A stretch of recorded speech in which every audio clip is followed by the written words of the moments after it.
Hi, my name is Julia with JuliaRayPhotography.com and welcome back to another episode of Tutorial Tuesday. Today I'm going to be showing you how to use the pen tool, which is the shortcut P on your keyboard, are also found here, and the shortcut A for direct selection tool. These tools are extremely handy and using them for selection. So the pen tool I didn't really like using to begin with, but I found that it makes a much better selection. So to begin with, go to Paths. Click here and do New Path, name it whatever you like, and then I'm going to select the skin because I want to change the color of the skin because I look a little pasty.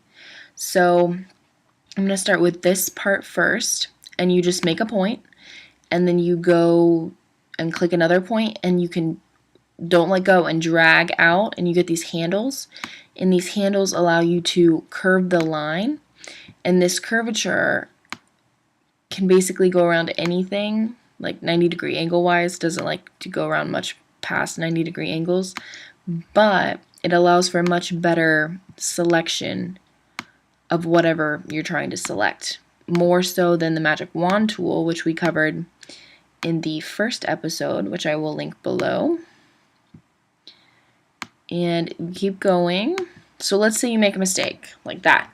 You can either fix it by doing Apple Z, and then like continue on, or you can make a mistake and hit A for the direct selection tool, the second one, and you can literally drag these points, and you can change like the curve of the point even after you've let go. After you're not in the pen tool. And then you can go back to the pen tool, click the last point you were on, and then make a new selection, and then continue on. Perfect. So I don't like how this looks right here, so again I'm going to hit A, click on the line, drag this out a little bit, and I can even add a point by clicking the P for pen, click on it, and then go back to A and drag it where I want it. Okay, so this looks like a pretty good selection. So once I'm done, I can either right click in the selection area, or on my path, it's saved my path. I can hit make selection. Okay, so that is saved. Now I still have more parts of the skin, so I'm just going to do new path, path 4, pen tool, and then I can go on to my next area that needs to be selected. So I'm going to do this really quickly. Obviously I'm not trying. Okay, so I made this path, make selection. Okay, now that's path 4. So I'm going to Apple C this path, and then Apple V, and it's going to make a new layer, like that. I'm going to click back on my original layer, go back to my paths, and path 3, which is right here.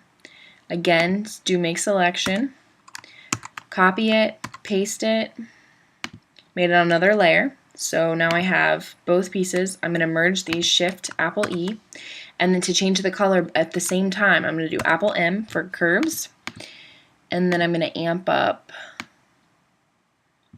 some red and yellow to make me look less pasty. That's a little too much yellow.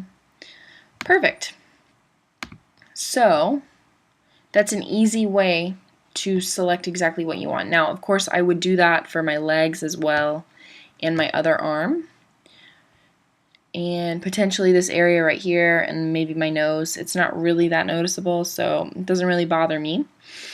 But as you can already see, I've already done that myself.